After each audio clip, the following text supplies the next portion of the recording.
Gabon, zoritxarrez edo zorionez guztiok lan egin behar dugu eta gaur horren inguruan mintzatuko gara. Zer egiten dut unibertsitatea bukatuta gero.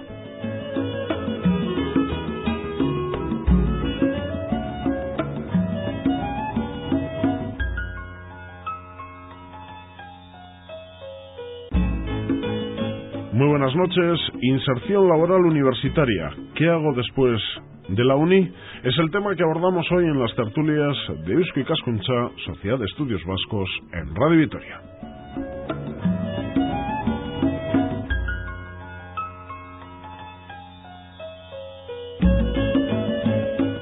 Tres invitados en nuestros estudios. Vamos con las presentaciones.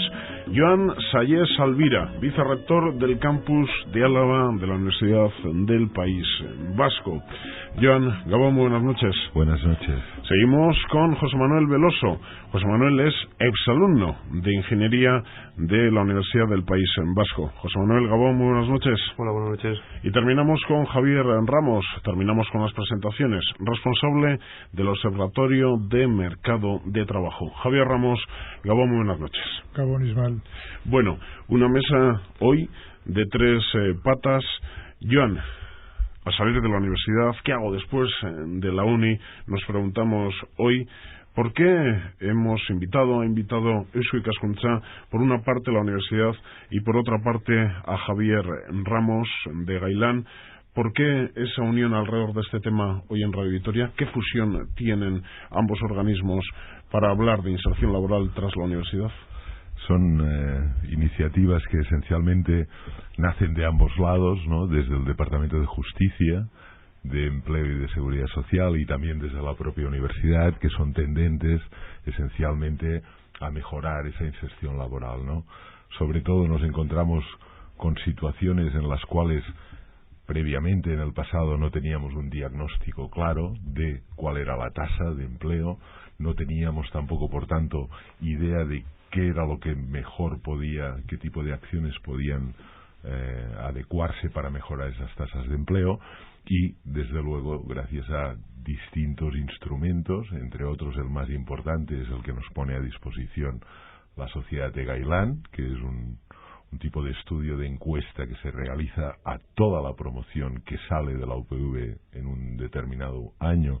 Pues se valora cuál es su situación a los 3 años de haber finalizado sus estudios, y esto nos permite, desde luego, tomar acciones que puedan mejorar esa inserción laboral, ¿no?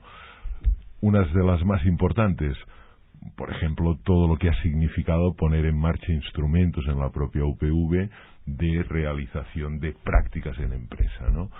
Una de las primeras conclusiones que se sacan de esos estudios primeros de Gailán es que aquellas titulaciones que tenían en su currículum asignaturas obligatorias que se desarrollaban en empresas, prácticas en empresa obligatoria, tenían tasas de empleo mejores, ¿no? Bueno, esto hace que ahora disponga cualquier alumno de la posibilidad de hacer prácticas en empresa, tanto de tipo voluntario como, desde luego, las que ya venían ofreciéndose de tipo obligatorio, ¿no? Y que, por tanto, pongamos instrumentos válidos, ¿no? Que pongan en contacto empresas y alumnos, aunque en el currículum especial de esa titulación no existiese esa práctica, ¿no? Cualquier alumno de la universidad, de cualquier carrera, sí, puede realizar prácticas en empresas. Ajá. ¿Es correcto? Es correcto. Y pueden ser empresas nacionales, estatales, empresas que vamos a poner en contacto al alumno con la empresa en base esencialmente a un procedimiento online, una aplicación informática que llamamos PractiGES.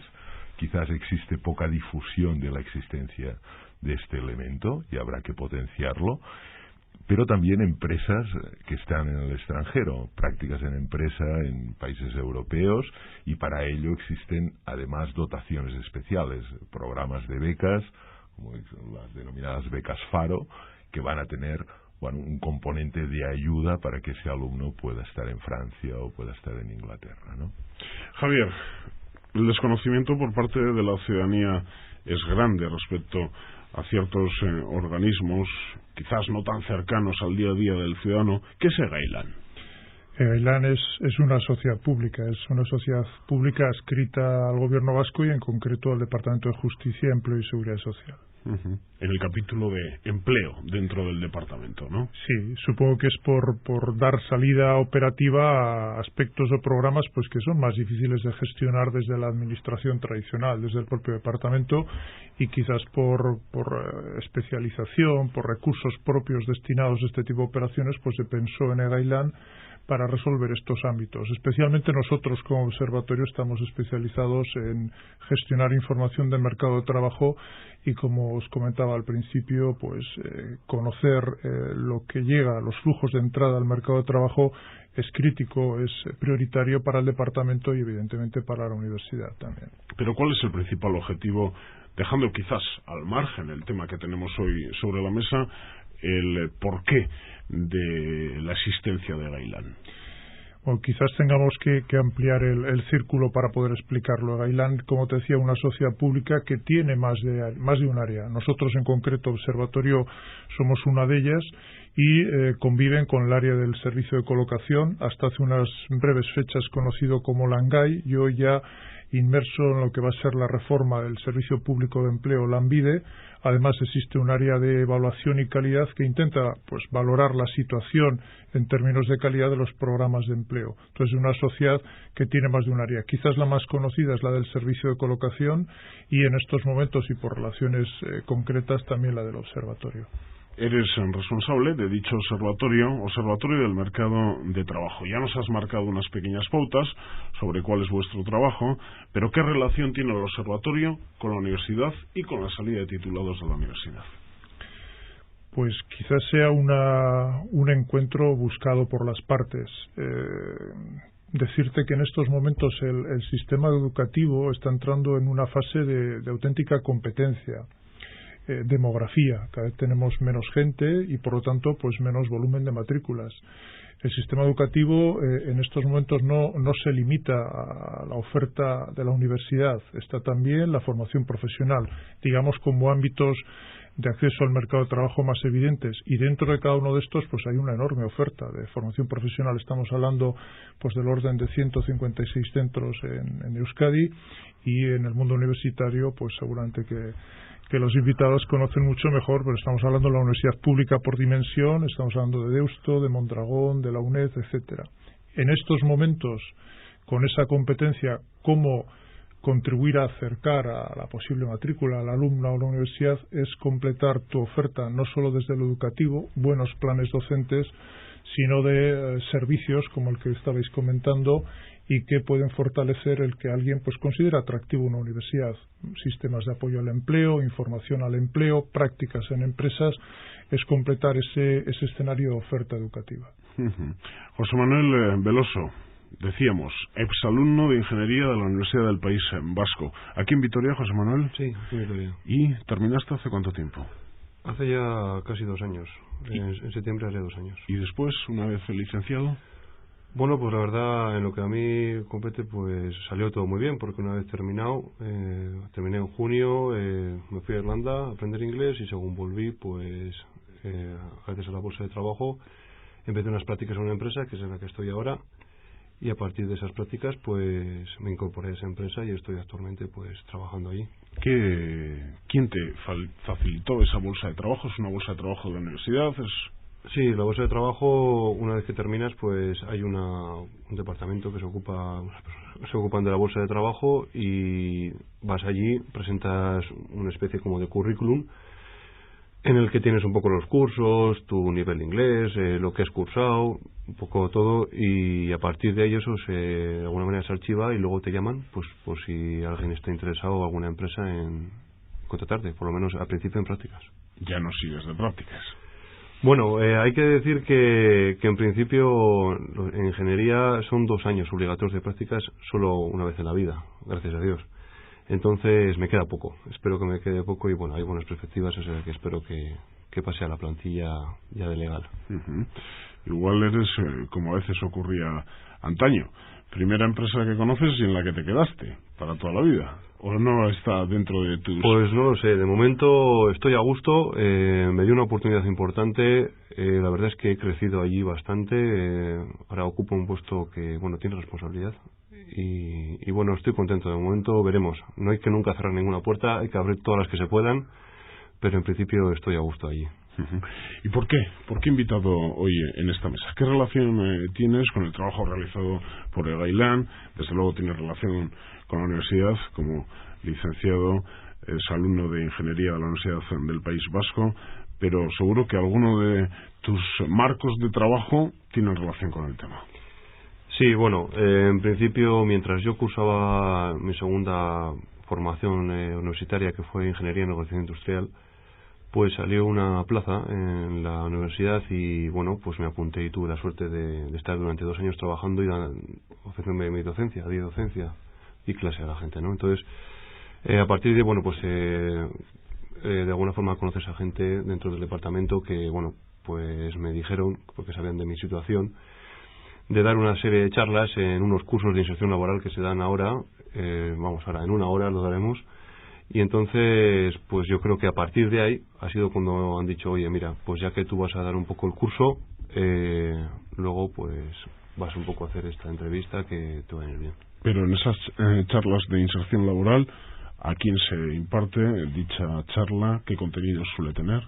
Bueno, consta de varias partes en la que voy a dar yo, pues de alguna manera hay que, entre comillas, abrir un poco los ojos a la gente que va a salir ahora, para que realmente sepan un poco qué es, de alguna forma, trabajar, ¿no? Futuros licenciados. Eso es, sí, estos van a terminar enseguida, entonces tienes que quizás indicarles un poco cómo encontrar algo y una vez dentro de la empresa quizás qué es lo que se van a encontrar, que es una cosa que yo no sabía, ¿no? Tú te vas a terminar, has estudiado durante 5 años o 7 años o los que has estudiado y luego dices, ¿y luego qué, no?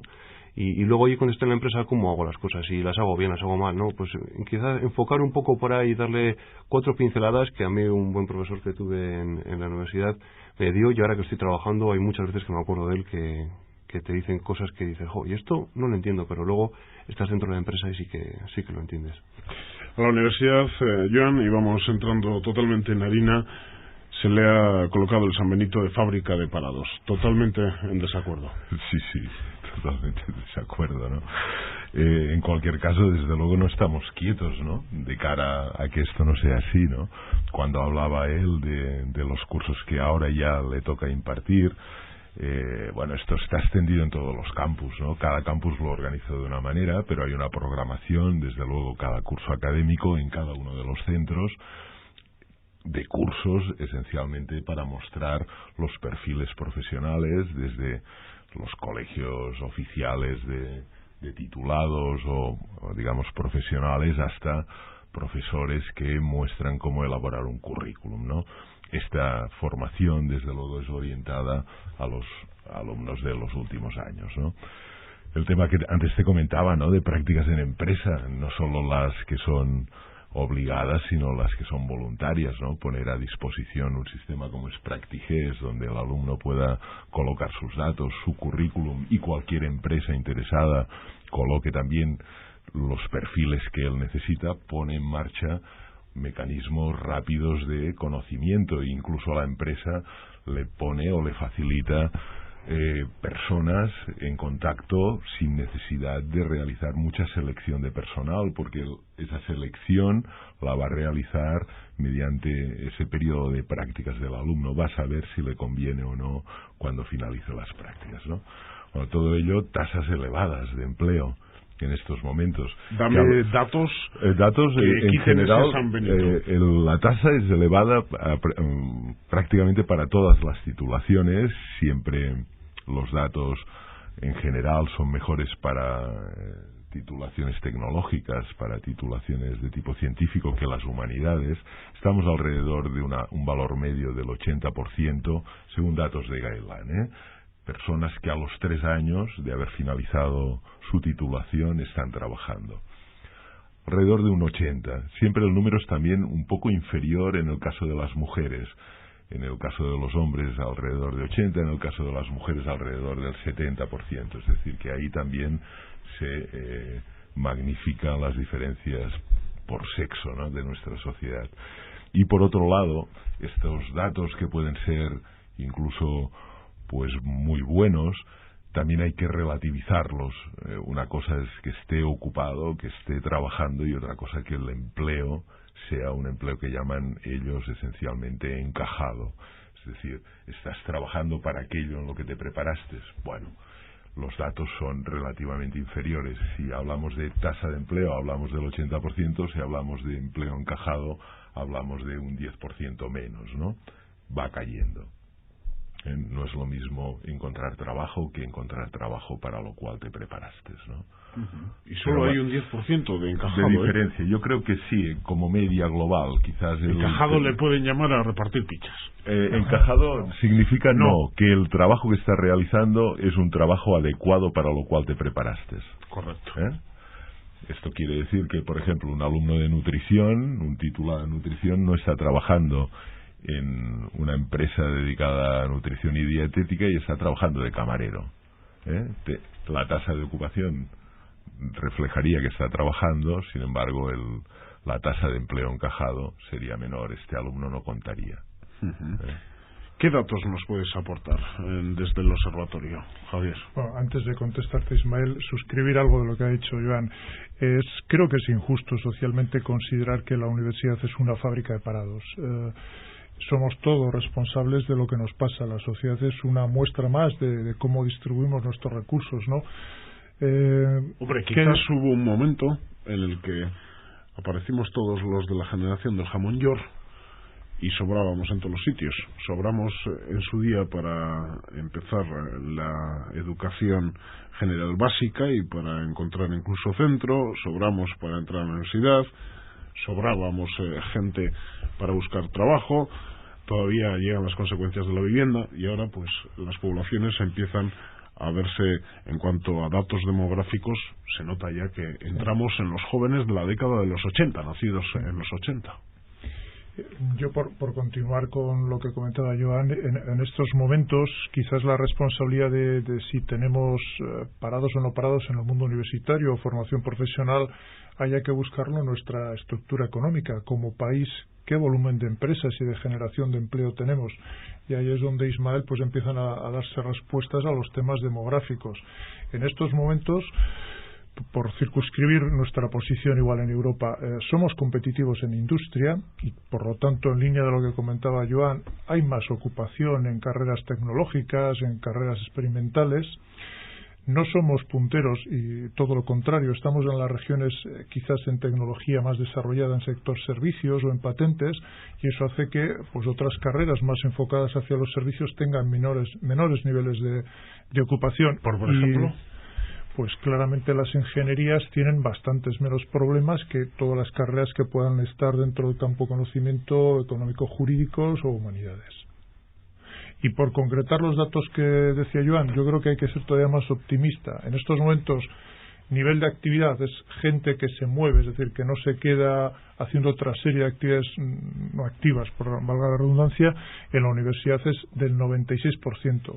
Si ya vamos a depurar, es decir, elimino los que se quedan en casa o deciden tomar esa opción y me quedo con los que buscan activamente empleo, esos serían los que lo consiguen y los que no lo consiguen, la tasa de ocupación alcanza el 88% en la última promoción que hemos analizado. Por lo tanto, el paro pues ronda el 12%. Es un nivel elevado y muy similar al que podamos tener en la formación ocupacional, formación reglada. ¿Qué ocurre? Como decía Joan, pues las cosas luego las tienes que rascar. Debajo de ese dato surgen calidad de empleo, remuneración y otras circunstancias que pues relativizan el entusiasmo inicial. Y el empleo encajado, pues en estos momentos en la universidad es del orden del 76% global. es una especie de alquimia estadística. ¿Cómo podemos decir si un empleo es encajado? Pues hacemos una fórmula muy sencilla. Si quien contesta que está trabajando lo dice y lo hace en empleos que están en una clasificación estandarizada que hay a nivel de Estado y Europa, que es una clasificación de ocupaciones, en niveles directivos, técnicos especialistas o técnicos de apoyo, consideramos que hay una relación, que hay un encaje. Entonces eso nos lleva a esa conclusión y eliminaría, como has dicho tú, pues a las personas que están repartiendo pizzas o otras. Por poner un ejemplo. Sí. Ayer dudaba con un compañero, Joan, si los chavales, a la hora de decidir formación profesional, universidad, cómo quiero seguir mis estudios, pues en mi época, por poner otro ejemplo, más gente iba a la universidad que a la formación profesional. Actualmente son más, incluso los que apuestan por formación profesional, que a la universidad. ¿Ha dado la vuelta la tortilla? No te sabría decir, ¿eh? Yo creo que sí que hay una buena proporción de alumnos que van a formación profesional. Lo que sí que tengo constancia es que posteriormente recuperamos al menos a uno de cada cuatro. Es decir, una vez finalizados sus estudios de formación profesional, entienden que probablemente es interesante para ellos acabar teniendo una diplomatura, una ingeniería técnica o una licenciatura, ¿no? Y al menos son estos datos de un 25 o 27% de retorno, ¿no? Hay cuestiones que realmente son importantes, que también merece la pena valorar, ¿no? A veces nos encontramos con el alumno que elige una titulación con 18 años, con 19, que fracasa en sus estudios en una licenciatura, en una diplomatura, ¿no? Y ese fracaso a veces lo que lleva, tal como están en muchas universidades la normativa de permanencia, es que no puedan volver a ser recuperados, ¿no? Sería importante tener en cuenta esa cuestión de madurez. Es decir, puede haber habido un intento que te lleve a un fracaso con 18 o 19 años, pero quizás con 25 puedas regresar a la universidad y cursar aquellos estudios que en su momento no fuiste capaz de tener con éxito. O alguien que por el camino se encuentra con unas circunstancias de la vida que tiene que ponerse a trabajar. Y actualmente la normativa de permanencia implica que una persona expulsada de un centro de la UPV no puede volver a cursar esos estudios, puede cursar otros, pero no esos, ¿no? Bueno, esto es algo que queremos modificar este equipo rectoral, ¿no? Porque sí que pensamos, ¿no?, que probablemente recuperaríamos a gente válida simplemente si iniciase los estudios cuando hay una motivación realmente especial, ¿no?, para realizarlos, ¿no? Bueno, esto hay que cambiarlo. Son normativas en las cuales son muy rígidas en ocasiones y probablemente esto no lo cambiaremos en este mismo año, ¿no? Yo te quería comentar una cuestión con respecto a cómo la sociedad puede influir el que haya más o menos parados, una situación que se da en Inglaterra y que está haciendo que nuestros alumnos titulados en medicina, en farmacia o en enfermería ahora tengan unas tasas de ocupación y una demanda de empleo por parte de este país constante, año tras año, ¿no? Y que tiene que ver con una decisión política de los gobiernos de Margaret Thatcher de cerrar centros de educación pública, universitarios, y se encuentran en los años 2000 en adelante con necesidad de titulados en ciencias de la salud. ¿Por qué los cerraron? Los cerraron por temas económicos, cuestiones de finalmente de reducir. Dejaron gasto a la parte privada de forma que se encuentran con que su asistencia sanitaria necesita profesionales y los tienen que venir a acoger ahora a España, a Portugal, etcétera, ¿no? Es una situación coyuntural que está haciendo que nuestros titulados cada año marchen con contratos buenos, ¿no?, con cierto nivel de inglés, y que está elevando las tasas también de empleo y empleo positivo, ¿no? Estás lanzando también el mensaje que la universidad no está para cerrar. No solo en Inglaterra. Claro, hay decisiones que finalmente se pueden pagar como sociedad al cabo de 10 años, 15 años, etcétera, ¿no?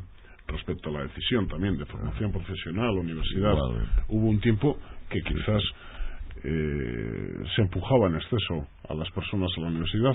No podemos hacer lo contrario, empujar en exceso a las personas a la formación profesional. Se necesita un equilibrio. Bien. José Manuel, no es lo mismo ser un buen alumno, tener unas buenas notas, tener la licenciatura, no es lo mismo que luego saber encontrar trabajo y saber a dónde hay que ir y qué hay que hacer y cómo hay que moverse.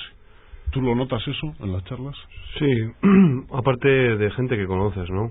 Gente que quizás estaba estudiando contigo y que dices, bueno, pues este no era de los que despuntaban, ¿no? Y te saca unas notas de la leche y demás. Y hoy por hoy, pues lo conozco personalmente a varios que tienen un puesto de trabajo de categoría y que luego no solo son las buenas notas en el ámbito laboral. El tema psicológico es importantísimo y mucha gente que tiene quizás eso más desarrollado y no sacó unas notas impresionantes ahora está en unos puestos de trabajo realmente importantes. ¿Cómo aspecto psicológico? ¿A qué te refieres? Bueno, una cosa que he aprendido yo en estos 2 años es que en la universidad se te enseña a nivel teórico, ¿no? Pues quizás la formación que tienes que tener, ¿no? Sobre técnica, en mi caso. Pero en la empresa se aprende mucho el trato con la gente, el tema psicológico con la gente es importantísimo. O sea, es una cosa primordial. Y saberte desenvolver en ese mundo con los clientes, con proveedores, con tus jefes, con tus subordinados. Vamos, hay que tener un aguante impresionante, me estás diciendo. Un poco. Buenas espaldas. Bueno, hay que saber muchas veces bandear la situación en varios aspectos, ¿no? Pero bueno, quiero decir que el aspecto psicológico, y nos lo dijo este profesor que estoy hablando, nos lo dijo y es completamente cierto. Al final, no sé, yo siempre pongo el mismo ejemplo. Una máquina se puede arreglar, la cabeza de la gente es más difícil. Mi abuelo diría lo que hay que hacer para comer. Tan complicado está.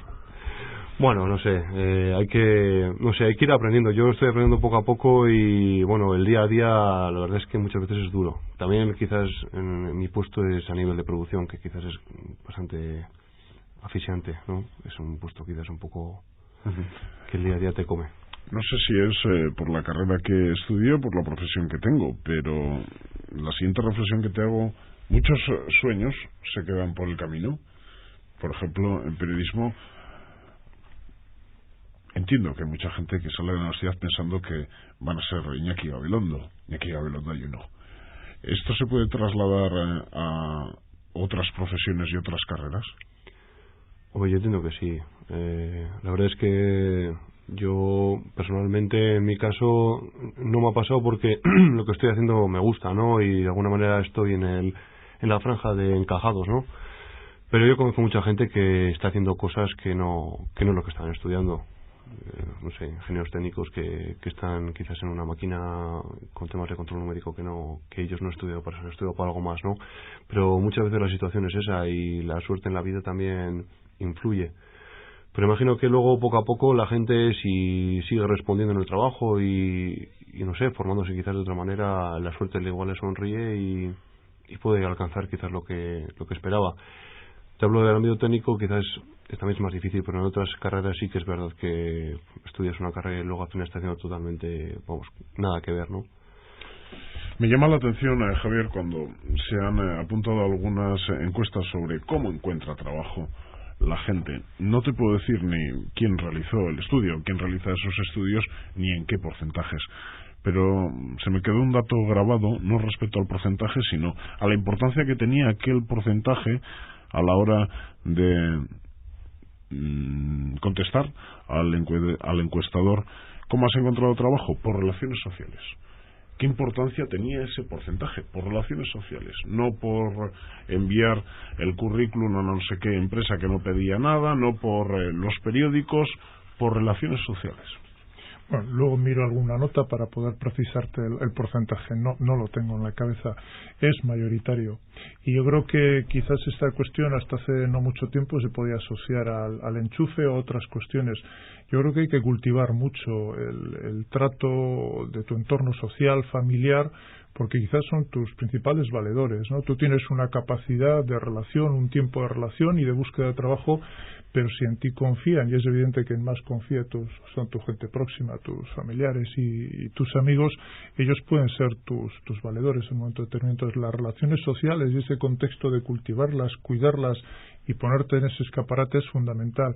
Y eso, como decía José Manuel, es vital cultivarlo, no solo aprender lo que dicen ciertas asignaturas, sino el contexto de relación social. Hoy en día uno de los indicadores, y con esto que nadie se llame, que se vea representado, que nos salía en la encuesta es que pues veíamos que había personas, salían después de los 3, 5, 6 años de estudios, con unos niveles pues de dominio tecnológico, informático, incluso de idiomas elevado.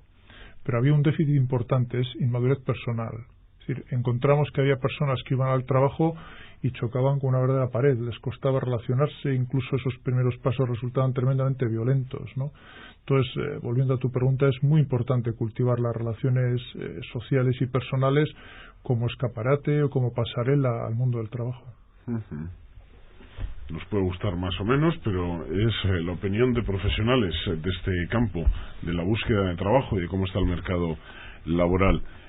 Joan, no sé si en alguna ocasión has hecho la reflexión. Hay jóvenes, chavales, chavalas, que con 18 años son maduros, lo tienen clarísimo, lo que quieren ser, pero mucha gente que se queda por el camino no se queda porque no acierta con la decisión que hay que tomar en el caso de la universidad a los 18. Claro, por eso te hacía esa reflexión, ¿no? De quizás modificar las normativas de permanencia en términos que una decisión tomada a los 18 equivocada no lo expulse de la universidad para siempre, ¿no? Y que pueda volver a reingresar en función de unos determinados años cuando la motivación es real, ¿no? Bueno, lo que te decía es la situación actual, ¿no? Si una persona no supera unos determinados créditos en el primer año de carrera, pues la normativa de permanencia lo que hace es expulsarlo, ¿no? Y esa persona nunca más va a poder volver a realizar esos estudios, ¿no? Bueno, esto se ha de modificar. Sí, otra carrera, pero no esa misma. Sí, otra carrera, pero no esa misma, ¿no? Entonces esto nosotros como equipo no lo vemos que sea justo, ¿no? Creemos que hay personas muy recuperables, simplemente es una cuestión de madurez, de un tiempo en el cual pues no era adecuada, ¿no?, la elección, quizás, ¿no? Otro ejemplo de hace unos meses. A mí se me cae pues el alma a los pies. No sé, Ismael, he terminado la carrera, pero me he dado cuenta que todas las oportunidades que me ofrece el mercado de trabajo, por lo menos en Vitoria, no cubre para nada mis expectativas. ¿Cómo voy a estar yo el resto de mis días haciendo cuñas, haciendo mensajes publicitarios? Bien sea para televisión, para prensa, para esto estudié yo publicidad. ¿Qué le dices a esa persona? Yo no tengo respuesta. Claro, no, pero desde luego yo nunca limitaría mi ámbito de actuación profesional a la ciudad en la que nací. No, en tu caso desde luego no. Desde luego, ¿no? En cualquier caso, yo entiendo que esto la gente lo viva muy así, ¿no? Yo en cualquier caso pienso que es una equivocación, ¿no? Yo lo que le digo desde la experiencia es que si quiere moverse lo haga pronto, porque luego llegan otras responsabilidades dentro de la vida. Sí, eso es así, desde luego, y cuando entran las otras responsabilidades todavía desaparecen más sueños, ¿no?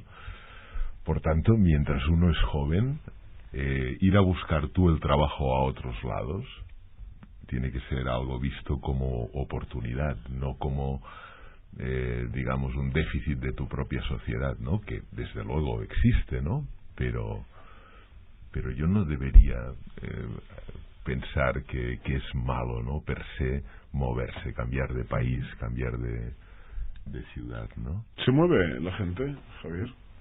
Sí, pero bueno, como decía Joan, quizás no sea paralelo. O se vive en algunos casos como una tragedia.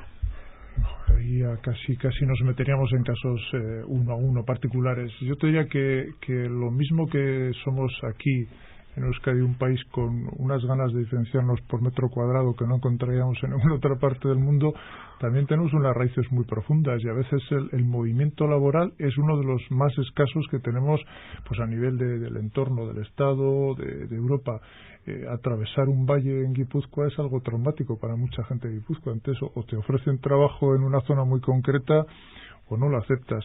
Me gustaría solo volver a un tema que se ha comentado. Yo creo que un déficit para evitar esos traumas, que en definitiva lo son, de una mala elección, una elección equivocada o poco informada, es tener instrumentos de orientación, tanto pedagógica como laboral, al comienzo del sistema educativo, no en la fase en la que ya pues el cambio de timón es imposible, ya has hecho tu apuesta, periodista, ingeniero, lo que fuera, ¿no? Entonces yo creo que es importante que desde la administración y desde la propia universidad se pongan en marcha esos instrumentos.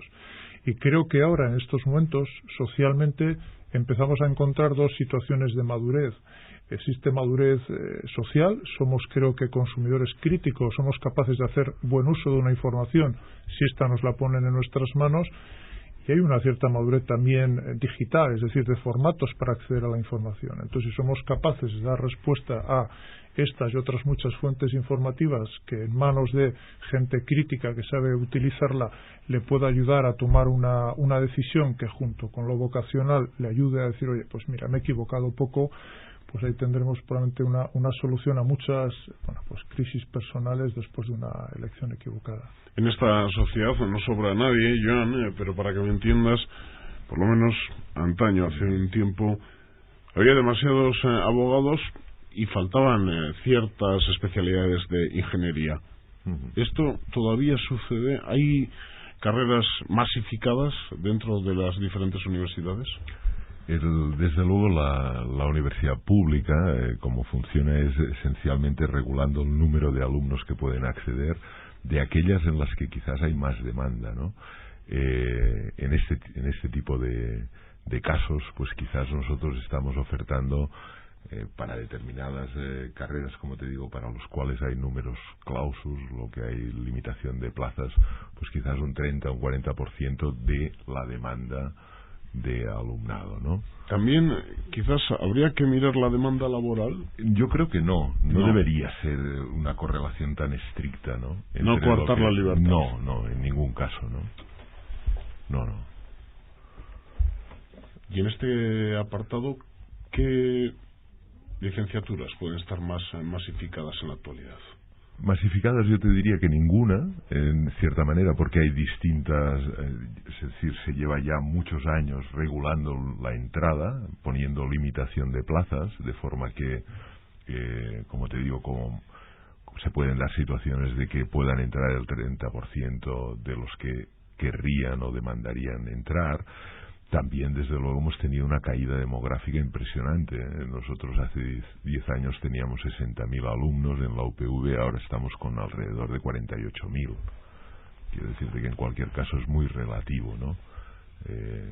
También que podamos, es decir, probablemente llegaremos a un momento, probablemente las cifras no nos harán caer tampoco mucho más, llegaremos quizás a un punto de equilibrio de unos 45.000 alumnos en la UPV, y por tanto tampoco ese mantenimiento del número limitado de plazas, ese número clausus, se irá levantando para algunas titulaciones, ¿no? Cuando antes era necesario, era preciso controlar ese número, ¿no? El mercado laboral es cambiante, el mismo reparto de necesidades de ese mercado laboral también es cambiante a lo largo del tiempo, quizás de un día para otro, o igual cada vez es más cambiante por la sociedad en la que vivimos. Faltan titulaciones de cara al futuro. ¿Hay que dar con nuevas titulaciones para nuevas necesidades laborales? Probablemente esto sí que es un proceso que nunca finaliza, ¿no? Lo que sí te puedo comentar es que ahora estamos en un proceso de cambio total, en lo que se denomina ahora el espacio europeo de educación superior, pues va a implicar un cambio de todas las titulaciones oficiales de nuestro Estado, ¿no? un cambio esencialmente destinado a homologar los títulos en cualquier país de la Unión Europea y también en otros países que en estos momentos no forman parte de la Unión Europea. Y por ejemplo, publicidad, ciencias de la información en mi época será igual en toda Europa, sí, o por lo menos se te convalidará, sí, esencialmente habrá una troncalidad, lo que podríamos llamar una serie de asignaturas que son obligatorias y que serán en todas partes igual, ¿no? La cuestión es que este proceso ha de finalizar en 2010. Esto surge de un acuerdo, es conocido como el proceso de Bolonia o los acuerdos de Bolonia, por el cual todos los ministros de educación de la Unión Europea se ponen de acuerdo en cambiar el sistema, ¿no? Bueno, estamos quizás ya con cierto retraso en cuanto a la implantación de nuevos títulos y cuál va a ser el catálogo oficial de títulos. Existe un compromiso para que a partir del mes de mayo empiecen a salir los títulos oficiales que serán, bueno, pues de forma abierta, quiero decirte, tampoco el Ministerio creo que sea capaz de publicar todos los títulos en el mes de mayo existentes o los nuevos que puedan aparecer, ¿no? Será un proceso abierto en el que irá incorporando los distintos títulos. Y, por ejemplo, hay mucha controversia sobre qué significa Bolonia, el proceso de convergencia europea y la transformación de las ingenierías técnicas y las ingenierías superiores. Ahí hay un choque de modelos, de mantenimiento o no de las estructuras actuales, y nadie sabe cómo va a acabar esa foto, ¿no? Bueno, esto va a hacer entrar en crisis determinados planes y, por tanto, hay pues los lobbies, las presiones que en cualquier caso hacen que este tipo de cuestiones sean problemáticas, ¿no? En cualquier caso, bueno, se ha puesto todo el sistema educativo, todas las universidades, todos los centros a trabajar en lo que supondría elaborar un libro blanco de su titulación y cómo sería o debería ser esa titulación en el marco europeo. Y en eso estamos, ¿no? ¿Qué cambios puede suponer para un campus como el de Álava? Puede suponer cambios muy drásticos, ¿no? En función de cómo acabe la foto final de las ingenierías. Quiero decir, yo, por ejemplo, todavía no sabemos si va a haber un grado de ingeniería que tendrá 3 o 4 años y posteriormente los alumnos que quieran tener una capacitación en caminos o en industrial tendrán que hacer un posgrado de 2 años. Y por tanto solo habrá un título de grado y posteriormente diversos títulos de posgrado. Esa puede ser una foto. Otra foto es que la presión que pueden ejercer los ingenieros superiores sea que eso no se cambia. Que haya Europa, haya Bolonia o haya lo que pueda haber, la ingeniería superior dura lo que dura y no se modifica, ¿no? Lo que marca Bolonia es que los títulos oficiales de grado, los títulos que darán lugar a ser licenciado, a ser ingeniero o a ser arquitecto, serán títulos que durarán entre 3 y 4 años. Por tanto, si esto es así, lo trasplantas a todo, de entrada, esencialmente hay reducción de la duración de la titulación. Ya era hora. No sé. A mí se me hizo más largo que una procesión de Semana Santa. Los médicos te dirán que no. Como colegio profesional, la carrera de medicina dura 6 años. Te dirán que quieren estar al margen de Bolonia y te pondrán argumentos encima de la mesa para decirte que no se les debe aplicar Bolonia, que ellos ya tienen una directriz europea de cuando se generó la Unión Europea que ya marcaba que son especiales y que duraban 6 años y que por tanto ni se les toque, ¿no? Bueno, en eso estamos, ¿eh? Señor vicerrector, ahora mismo se me ha ocurrido, y yo como creo que hay que lanzarse, Sabe que todo lo que estudié en la universidad no me sirvió para nada por hacerle una entrevista. Ya, probablemente, no lo sé, ¿no? Sí, pero quizás para entender cómo funcionaba la radio, ¿no? Tampoco. No hicisteis prácticas. Mire lo que le está diciendo el señor técnico que nos acompaña. No teníais estudios en la propia facultad donde poder hacer prácticas. Estuve 1 hora en 5 años en ese estudio. Espero que hayan cambiado las cosas, creo que sí. Vivíamos épocas de masificación. Bueno, entramos pero yo te diré, yo soy farmacéutico y yo me dedico a temas de biología y medidas analíticas y tal. Yo no vi ni un instrumento en toda la carrera. ¿Y eso en Cataluña? En Cataluña. Sin embargo, ahora cualquier chaval de los que está estudiando farmacia toca un cromatógrafo o toca instrumentos realmente sofisticados. Al final no es tan importante esto, ¿eh? Al final lo importante es que te hayan dado una serie de habilidades o capacitación, ¿no? Tú finalmente serás capaz de absorber lo que venga, ¿eh? Claro, el conocimiento concreto va cambiando, se va modificando, ¿no? Sí, es así.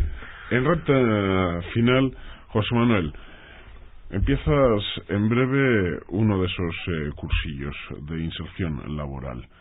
Se sientan. ¿Qué les vas a contar hoy? ¿Hoy qué les voy a contar? En principio empezaremos un poco... Voy a estar con otro compañero, empezaremos un poco a enseñarnos un poco lo que hacemos en la empresa. Él está en el departamento de ingeniería y está comunicado conmigo, que está en el departamento de producción. Y ellos son futuros licenciados en ingeniería. Eso es. Entonces, bueno, independientemente de que sean licenciados en ingeniería, pueden estar en esos 2 departamentos. Entonces, quiero enseñarles un poco la conexión que hay y a partir de ahí empezaremos a contar quizás, más que nada, anécdotas de lo que hemos vivido para que vean un poco realmente lo que es la empresa.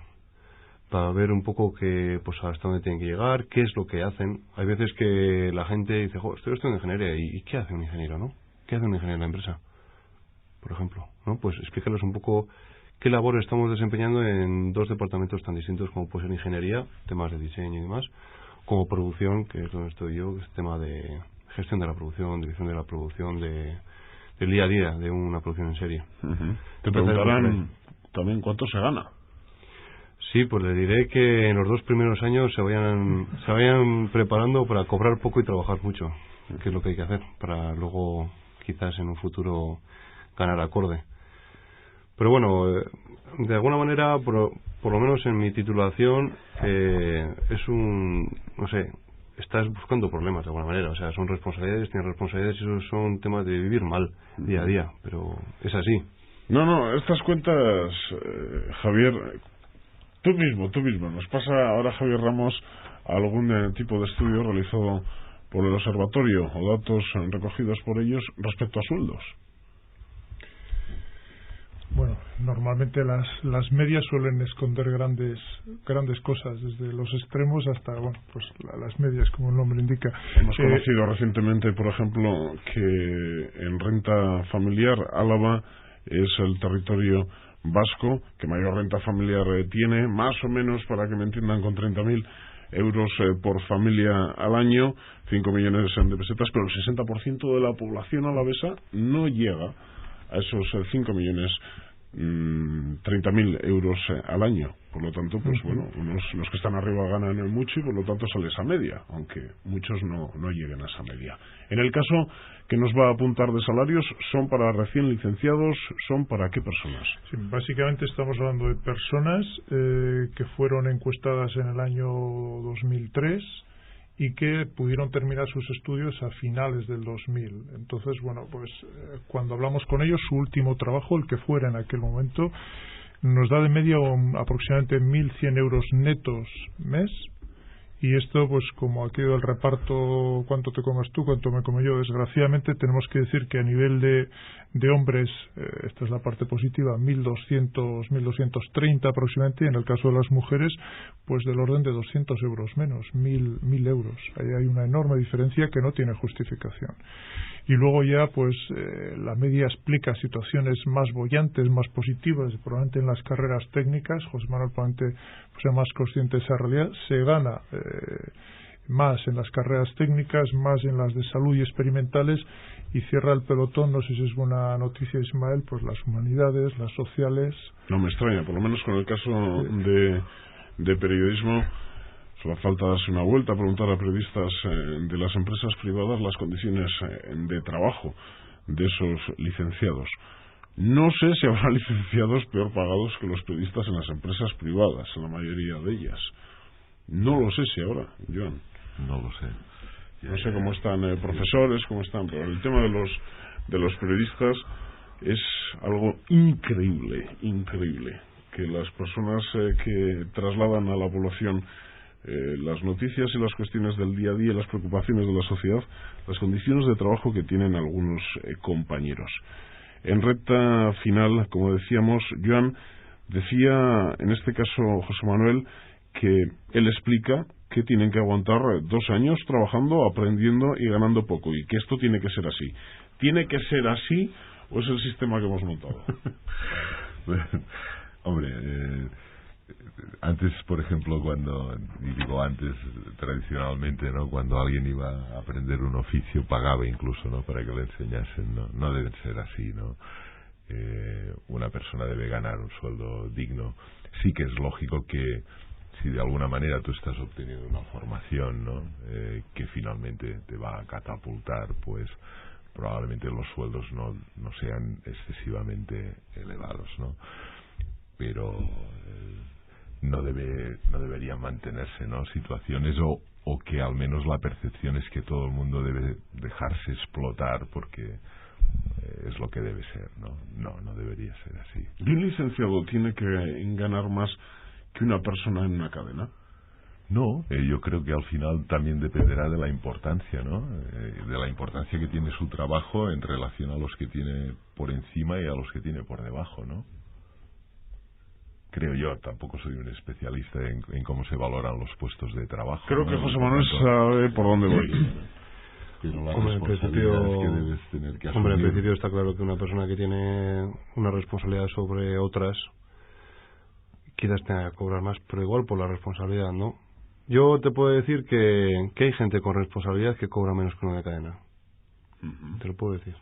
Es algo extendido. De hecho, es quizás uno de los banderines de enganche más claros de la formación profesional. Es que un recién licenciado en comparación gana más que un recién titulado universitario. Hablamos de una cadena en concreto principalmente, de la cadena de Mercedes. No solo pasa con los licenciados, ¿no? También pasa, por ejemplo, con los chapistas o con los mecánicos de automoción, jóvenes que le dicen al empresario: ahí te dejo, me marcho a la cadena de Mercedes, que aquí son horas y horas. Sí, ya sé, que de aquí a un largo recorrido me dices que me voy a hacer de oro porque yo seré el dueño al final del taller, pero me marcho a la cadena. Sí, es así. Hay gente que, pues, el tema de tener responsabilidades y encima quizás que al principio no lo valoren a nivel monetario, quizás, pues diga, no, yo no quiero vivir mal, voy a vivir bien, voy a estar en la calle de montaje 8 horas, tengo horarios, sé cuándo salgo, sé cuándo entro. Bueno, hay que valorar. Cada uno, eso es un tema personal, creo yo. Joan es más de los que apuestan por buscar realmente lo que uno tiene en mente ya desde que empieza la carrera, y si hay que salir, sí, y si hay que dejarlas en raíces, por lo menos intentarlo. Sí, porque siempre volverás en todo caso, ¿no? Y volverás con una experiencia, con una forma de entender la vida mucho más abierta, ¿no? Cada vez creo, John, para terminar, que cada vez tiene menos sentido ese San Benito de la década de los 80, de los 90, de la universidad, fábrica de parados. Yo creo que sí. En el fondo yo creo que una sociedad del tipo como la nuestra, que esencialmente poco va a poder competir con manufacturas, con lo que sabe producir en términos de materias primas, etcétera, y va a depender más de cómo son sus personas y cómo están decapacitadas sus personas. Debería esta imagen llevar a que lo importante es que nuestra gente esté bien formada, ¿no? Y cuanto mayor sea su nivel de formación, mejor para la sociedad en su conjunto. Por cierto, por aclarar una cuestión, no es que los de la cadena tengan que ganar menos para ganar como los licenciados que hay, en cuanto a mi opinión. Sí. No, es que los licenciados tienen que ganar por lo menos como los de la cadena. No como en una ocasión que escuché a un compañero periodista preguntar sobre nuestro trabajo y sobre esta casa, sobre Euskal Irrati Telebista, ¿no cree que los sueldos a los periodistas de Euskal Irrati Telebista, periodistas técnicos, están demasiado inflados? Yo me indigné. ¿No será que los tuyos son demasiado bajos y ni siquiera son dignos? Y no esa pregunta que estás realizando. Javier Ramos, José Manuel Veloso, Joan Sayes, a los tres, muchas gracias. Eskerrik asko. Muchas gracias. Tasoi badakizue, datorren aste buru batian egongo gara beste gai batekin hemen, Eusko Ikaskuntzaren mai ingurutan. Por cierto, bukatu baino lehen. Azken hilabetotan jorratu duen lan programa bati emango dio amaiera Eusko Ikaskuntzak datorren aste azkenean. Hain zuzen, maiatzaren 11an Eusko Ikaskuntzaren Euskal Kontagintzaren hitzaldi zikloa bukatuko da. Egun horretan, Iban Zalduak literatura itzala da hitzaldia emango duena. Telefonoa nahi baduzu informazio gehiago 945 23 15 52. Aio!